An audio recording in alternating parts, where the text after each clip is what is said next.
आज का हमारा टॉपिक है फिक्स प्रेपोजिशंस और इस क्लास में हम फिक्स प्रेपोजिशंस के बारे में जानेंगे कि जो प्रेपोजिशंस है वो किस तरीके से और किन वर्ड्स के साथ फिक्स हो जाती है। भले ही उसकी हिंदी अब कुछ भी निकले, कहने का मतलब है जब प्रेपोजिशंस किसी वर्ड से बाद फिक्स हो जाती है तो हम फिर उसकी हिंदी नहीं देखते हैं, हमें उसके साथ उसे लगाना ही पड़ता है। तो फिक्स प्रेपोजिशंस दो प्रकार के वर्ड्स के साथ फिक्स हो सकती है। एक तो नाउन वर्ड्स जो होते हैं और एक वर्ब जो होती है। नाउन वर्ड्स का मतलब है सिंपल जो वर्ब के अलावा जो वर्ड्स बचते हैं वो नाउन वर्ड्स के अंदर आएंगे, नाउन या एडजेक्टिव वर्ड्स। उनके साथ कुछ प्रेपोजिशंस फिक्स होती हैं। और जो वर्ब होती है उनके साथ आपको पता ही होगा वर्ब क्या है, अगर आपने पहले वाले वीडियोस देखे हैं तो उनके साथ प्रेपोजिशंस फिक्स होती है। तो इस क्लास में हम नाउन वर्ड से के साथ जितनी प्रेपोजिशंस फिक्स होती हैं उनके बारे में जानेंगे। मैंने यहाँ पर लगभग सभी को कवर किया है। तो स्टार्ट करते हैं। मैंने यहाँ पर एग्जाम्पल के लिए लिखे हैं जैसे ये होती क्या है फिक्स प्रेपोजिशन। जैसे मान लीजिए एब्जॉर्ब्ड है तो इसके साथ फिक्स प्रेपोजिशन इन हो गई। अब एब्जॉर्ब के साथ इन आने पर इसका मीनिंग ही बदल जाएगा, जो इसका एक्चुअल मीनिंग होता है उससे ये बिल्कुल अलग हो जाता है इसका meaning. Addicted to, affection for, exceed, access, accused, इन सभी वर्ड्स के साथ फिक्स प्रेपोजिशंस लगती हैं। और ये मैंने बस एग्जाम्पल के लिए लिखे हैं। मैं आपको लगभग जितने मैंने लिखे हैं इनसे कई गुना ज़्यादा मैं फिक्स प्रेपोजिशन आज की क्लास में समझाने वाला हूँ। तो स्टार्ट करते हैं, लेकिन उससे पहले जान लीजिए हेल्पिंग वर्ब्स क्या होती हैं, क्योंकि इनकी ज़रूरत होने वाली है आपको आगे। इज, एम, आर, इनकी हिंदी होती है हु, हो या है से संबंधित आप जो भी हिंदी बना सकते हैं। वॉज, वर, था, थी, थे, विल बी, होगा। इनका इस्तेमाल किस सब्जेक्ट के साथ किया जाता है, सिंगुलर के साथ कौन सी वर्ब आती है, मैंने आपको पहले वाली वीडियोज़ में बता दिया है, तो आपको अच्छे से पता होगा। फिक्स प्रोपोजिशन में जो मैं आपको इस्तेमाल आपको बताने वाला हूँ उसका ये रूल आप याद रख लीजिए, कॉपी में लिख लें, उसके बाद हम अच्छे से आप समझ पाएंगे। सबसे पहले आप सब्जेक्ट लिखेंगे। अब सब्जेक्ट आपका सिंगुलर है प्लूरल है, उसी के अकॉर्डिंग आप हेल्पिंग वर्ब लगाएंगे। हेल्पिंग वर्ब मैंने आपको ऊपर बता दी ये होती क्या है। अगर आपका सेंटेंस नेगेटिव है तो नोट लगाएंगे नहीं के लिए, लेकिन याद रखिएगा विल के बीच में नोट आता है, विल नॉट बी, ये इस तरीके से होगा।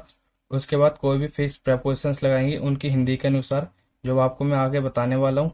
अगर फिक्स प्रेपोजिशन के बाद कोई वर्ब आती है तो ये मैंने प्रेपोजिशन के पहले वाले पार्ट्स में बता दिया है कि वर्ब के बाद आईएनजी लगाई जाती है, तो आप इसको भी याद रखिएगा।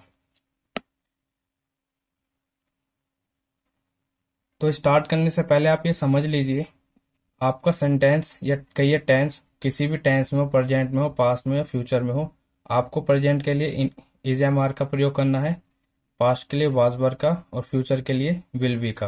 अब सेंटेंस में चाहे लास्ट में ता है आ रहा है, या ये समझ लीजिए आपको लग रहा है कि वो किसी टेंस का सेंटेंस है, प्रेजेंट का सेंटेंस है, प्रेजेंट कंटिन्यूस या परफेक्ट या पास्ट का है, तो इससे कोई मैटर नहीं करता है। ये जो रूल्स है ये बिल्कुल उसी सभी का काम करेगा। मैं आपको ये आगे एग्जाम्पल्स के साथ समझाऊंगा जब मैं इनको सिखा रहा हूँ।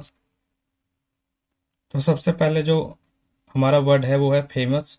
फेमस का मतलब होता है प्रसिद्ध या प्रसिद्ध होना। इसके साथ जो प्रेपोजिशन लगती है फॉर होती है, साथ ही popular for, renowned for, known for, इन सभी का मतलब एक ही होता है। ये सभी इंटरचेंजेबल है, कहने का मतलब है आप किसी का भी प्रयोग कर सकते हैं, इन सभी का मीनिंग सेम ही होता है। जैसे प्रसिद्ध होना या कहिए विख्यात होना, या जिसे लोग जानते हो उसे लोकप्रिय बोलते हैं। तो इन सभी वर्ड्स का मतलब प्रसिद्ध होना, विख्यात होना, लोकप्रिय होना होता है। तो मैं यहाँ पर केवल जितने भी आपको एग्जांपल्स बताने वाला हूँ, मैंने ऐसे एक ही मीनिंग के बहुत सारे सिनोनिम्स लिखे हुए हैं, तो मैं केवल एक ही वर्ड का इस्तेमाल करूँगा, लेकिन आप याद रखिएगा आप उसकी जगह किसी भी वर्ड्स का इस्तेमाल कर सकते हैं जो मैं आपको साथ के साथ बता रहा हूँ।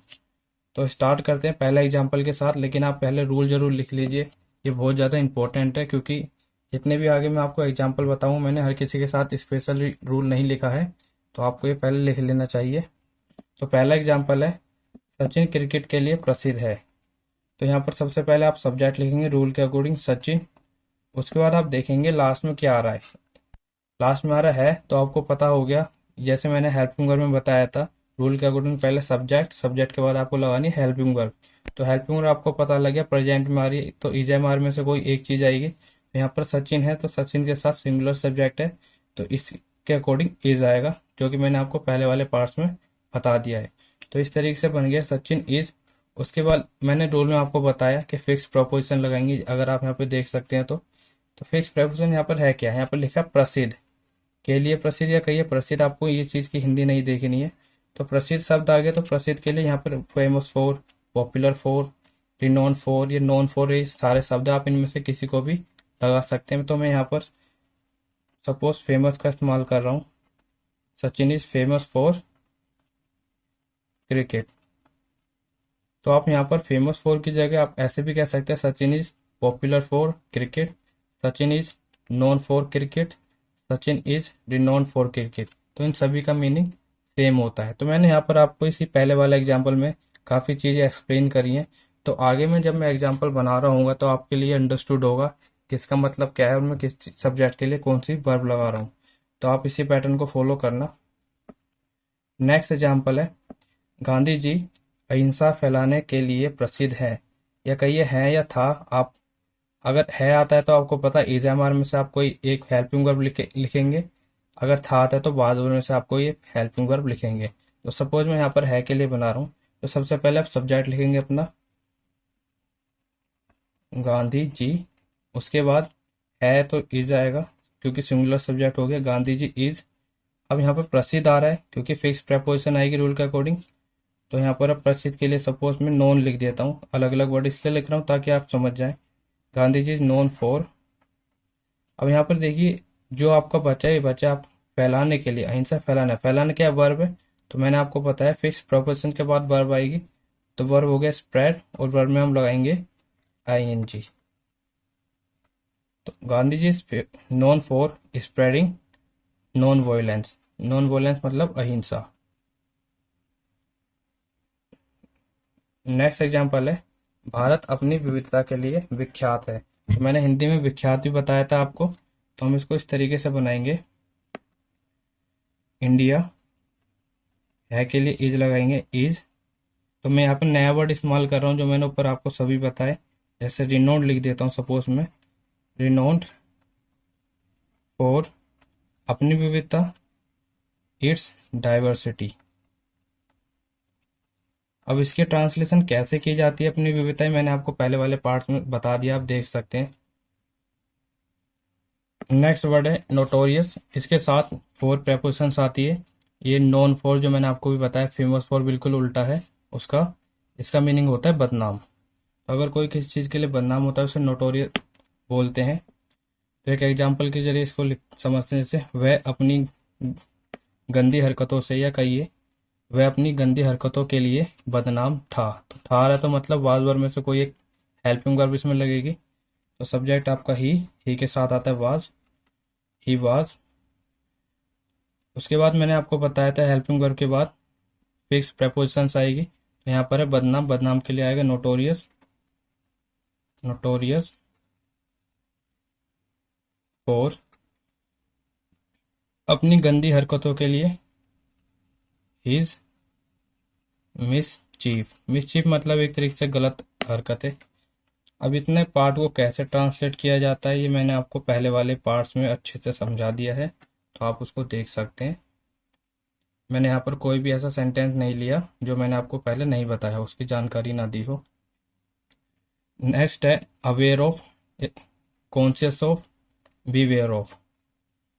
इन सभी का मीनिंग होता है किसी चीज़ की जानकारी होना या सचेत होना। बट इस क्लास में हम अवेयर ऑफ, कॉन्शियस ऑफ के बारे में जानेंगे। बीवेयर ऑफ का मीनिंग तो यही होता है, लेकिन ये वर्ब होता है तो इसका रूल अलग होता है, तो इसको मैं वर्ब वाले में बताऊंगा। तो फिलहाल इसका ही प्रयोग करना आप। एग्जाम्पल के लिए सभी लोगों को कोरोना की जानकारी है, तो हम इसको इस तरीके से बनाएंगे, ऑल पीपल। ये आपका सब्जेक्ट हो गया है के लिए, क्योंकि पीपल सब्जेक्ट आपका प्लूरल है आर। अब आप यहाँ पे अवेयर ऑफ या कॉन्शियस ऑफ दोनों में से कुछ भी लिख सकते हैं, conscious of corona. Next example है, हमें अपनी स्कूल की जानकारी नहीं थी। तो पास्ट का है तो वाज वर्ब में से कुछ एक, और नहीं भी आ रहा है तो वाज वर्ब के बाद नोट लगेगा, हेल्पिंग वर्ब के बाद नोट नहीं के लिए। हमें के लिए वी आ गया, वी के साथ वर आता है, क्योंकि सेंटेंस नेगेटिव है तो वी वर नॉट। जानकारी के लिए अब मैं यहाँ पर दूसरा वर्ड इस्तेमाल कर देता हूँ, we were not aware of. अपने स्कूल की, तो अपने के लिए वी का जो अपना होता है वर होता है अवर स्कूल। ये मैंने आपको पहले वाली क्लास में सिखा दिया है। नेक्स्ट है sick of. Sick of, disgusted with, weary of, fed up with. इन सभी का मीनिंग एक ही होता है, किसी चीज से तंग आ जाना है, किसी से परेशान होना। चारों इंटरचेंजेबल हैं, आप किसी का भी इस्तेमाल कर सकते हैं एक ही मीनिंग के लिए। एग्जाम्पल के लिए, वह अपने घर वालों से तंग आ गया था, तो था यहाँ पर आ रहा है। आप आ गया, आ जाने के लिए कोई वर्ब ना देखें, बस आप इतना देखें यहाँ पे तंग आना आ गया, तो ये फिक्स प्रेपोजिशन वाला रूल लगेगा इसमें, और फिक्स प्रेपोजिशन लगेगी। तो था के लिए वाज वर्ब में से कोई एक, ही है सब्जेक्ट आपका, तो ही के साथ वाज, ही वाज। तो यहाँ पे मैं लिख देता हूँ सिक ऑफ। आप कुछ भी लिख सकते हैं, डिस्गस्टेड विद, वेरी ऑफ या फेड अप विद। अपने घर वालों से, अपने के लिए ही का अपना हिज होता है, हिज फैमिली। नेक्स्ट एग्जांपल है, आप काम से तंग आ गए हो। है आ रहा है यहाँ पर, तो है के लिए आप इज एम आर में से कोई एक वर्ड इस्तेमाल करेंगे। तो सब्जेक्ट यू है, तो यू के साथ आर लगता है, you are fed up with काम से, वर्क।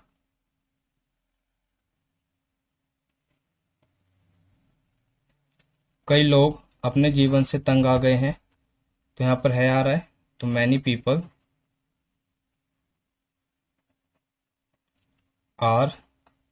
यहाँ पर मैं नए वर्ड इस्तेमाल कर देता हूँ, वेरी ऑफ। सभी इंटरचेंजेबल हैं। अपने जीवन से, देयर लाइफ, लोगों का अपना देयर होगा। लेकिन याद रखिएगा, आप इस वर्ड से कंफ्यूज मत होना। ऊपर जो मैंने आपको वर्ड बताए, हार्ड अप, इसका मीनिंग भी तंग आना ही होता है, लेकिन किस चीज से? इसका मीनिंग होता है हाथ तंग होना। हाथ तंग होने का मतलब है कि किसी आर्थिक परेशानी में होना। जैसे आजकल लोगों का हाथ तंग है, तो यहाँ पर लिखेंगे आजकल के लिए नाउ डेज। दीज डेज भी होता है एक word, nowadays people are hard up. तो इसका मतलब है आजकल लोगों का हाथ तंग है, या कहिए आजकल लोगों को आर्थिक समस्या का सामना करना पड़ रहा है। नेक्स्ट एग्जांपल है, उसके पिता की नौकरी ना होने के कारण उसका भी हाथ तंग है। तो यहाँ पर उसके पिता की नौकरी ना होने के कारण, इसको हम बोलेंगे ड्यू टू या because of. Due to no job of his father,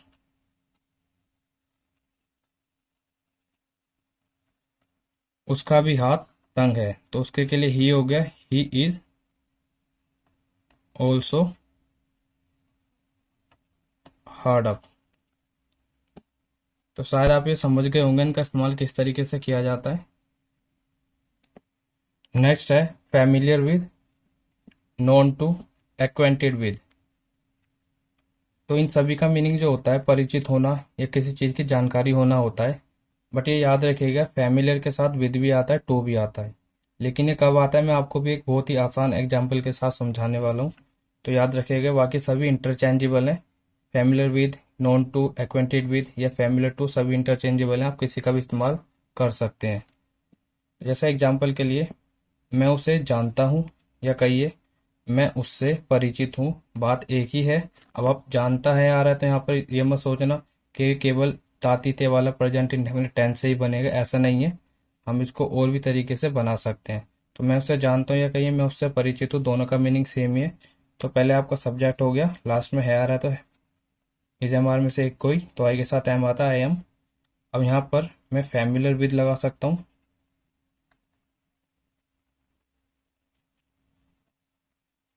known to भी लगा सकता हूँ, एक्वेंटेड विद भी लगा सकता हूँ।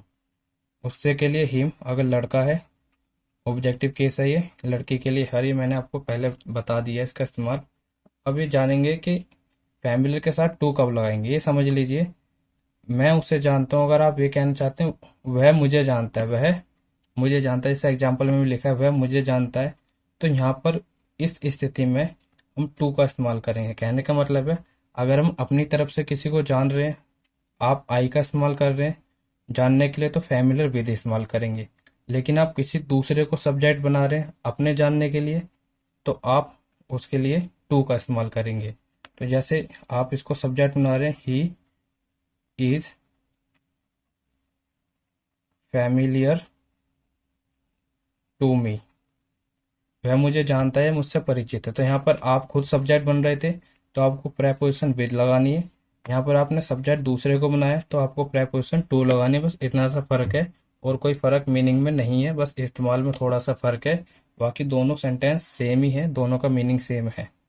आप यहाँ पर फैमिलियर विद या टू की जगह नोन टू और एक्वेंटेड विद का भी इस्तेमाल कर सकते हैं। तीनों वर्ड्स इंटरचेंजेबल हैं।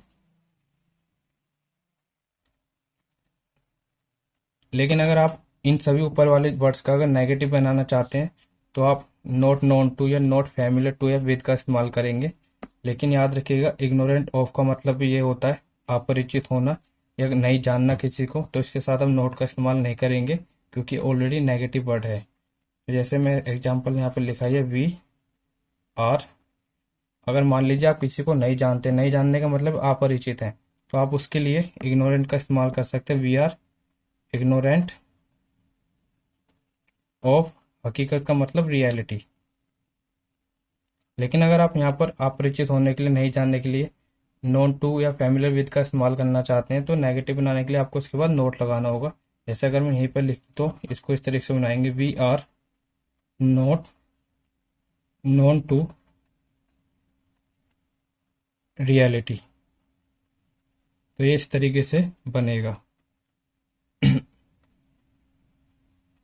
नेक्स्ट है एंग्री विद या एनॉयड विद। इन दोनों का ही मतलब होता है नाराज होना या गुस्सा होना। याद रखिएगा, एंग्री के साथ विद भी आता है प्रेपोजिशन, ये भी फिक्स होता है, और एट भी आता है। तो विद और एट में फर्क क्या होता है मैं आपको यही बता देता हूँ। अगर आप किसी व्यक्ति से गुस्सा है तो विद का इस्तेमाल करेंगे, और व्यक्ति के अलावा आप किसी से भी गुस्सा है तो आप एट का इस्तेमाल करेंगे। बस इतना तक फर्क है। आप एग्जाम्पल में इसको समझ सकते हैं। जैसे रामू अपने मालिक से नाराज था, तो यहाँ पर था रहा है तो मतलब हेल्पिंग वर्ब में से लगेगा कोई वाज वर्ब में से कोई एक, क्योंकि रामू सिंगुलर सब्जेक्ट है तो वाज लगेगा। अब अच्छा, यहाँ पर आप नाराज होने के लिए किसका इस्तेमाल करेंगे, तो यहाँ पर एनोइड विद या एंग्री विद का इस्तेमाल करेंगे। क्योंकि विद का इसलिए हम इस्तेमाल कर रहे हैं, एट वाले का नहीं करेंगे, क्योंकि विद के साथ इंसान आता है और मालिक इंसान ही होगा कोई। ठीक है, तो रामू वाज, तो यहाँ पर दोनों में से कोई भी वर्ड लगा सकते हैं। एनोइड विद अपने मालिक मतलब हिज ओनर। आप एनोइड विद की जगह एंग्री विद भी लगा सकते हैं। लेकिन नेक्स्ट एग्जांपल पर ध्यान दें, हम सरकार के काम से नाराज हैं। तो देखिए, सरकार का काम मतलब आप काम से नाराज है ना सरकार के, तो आप यहाँ पर एंग्री विद की नहीं लगाएंगे, एंग्री एट लगाएंगे, या फिर एनोइड विद लगाएंगे, इसके साथ विद ही आएगा। तो यहाँ पर हम बोलेंगे we are angry at government work. तो शायद आप ये समझ गए होंगे इसका कैसे इस्तेमाल करते हैं। अगर आपको कुछ नहीं समझ आता है, कोई सेंटेंस नहीं बनता है, तो आप पूछ सकते हैं, मैं उसको बताऊँ किस तरीके से बनेगा। अब जानते हैं हम केपेबल ऑफ के बारे में। या capable of, worthy of, qualified for, eligible for, इन सभी का मीनिंग होता है किसी चीज़ के लिए योग्य होना, या किसी चीज़ के लिए लायक होना, या कहिए सक्षम होना। तीनों की हिंदी और मीनिंग सेम ही है। लेकिन याद रखना, अगर कोई चीज़ किसी चीज़ के लायक है तो आप उसके लिए केवल वर्दी ऑफ का इस्तेमाल करें। Capable of, qualified for, eligible for का इस्तेमाल ना करें केवल किसी चीज़ के लिए।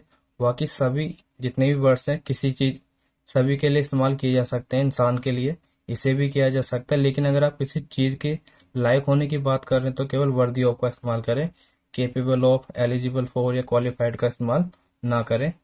सभी का मीनिंग यही होगा सेम। तो एग्जाम्पल के लिए समझते हैं, जैसे यह मूवी देखने लायक है, तो मैंने जैसा आपको भी बताया, अगर कोई चीज़ लायक है तो उसके लिए केवल किसका इस्तेमाल करेंगे, वर्दी ऑफ का। तो यहाँ पर हम बोलेंगे दिस मूवी है के लिए इज लाइक के लिए कोई चीज़ है इसलिए वर्दी ऑफ, देखना है मतलब वॉच, लेकिन मैं आपको बता दिया था अगर वर्ब आ रही तो उसमें आप लगाएंगे ING. This movie worthy of watching. वह क्लर्क की पोस्ट के योग्य था, तो आप इसमें देखिए इंसान है, कोई कोई चीज़ तो है नहीं, तो आप इसमें किसी का भी इस्तेमाल कर सकते हैं, वर्दी ऑफ का या फिर केपेबल ऑफ का, एलिजिबल फॉर का, क्वालिफाइड फॉर का। तो मैं यहाँ पर लिखता हूँ ही, ठार है तो वाज लगेगा, वाज एलिजिबल फॉर क्लर्क की post, the post of clerk. ये वाली ट्रांसलेशन मैंने सब्जेक्ट वाले पार्ट में सिखाई, आप सीख सकते हैं।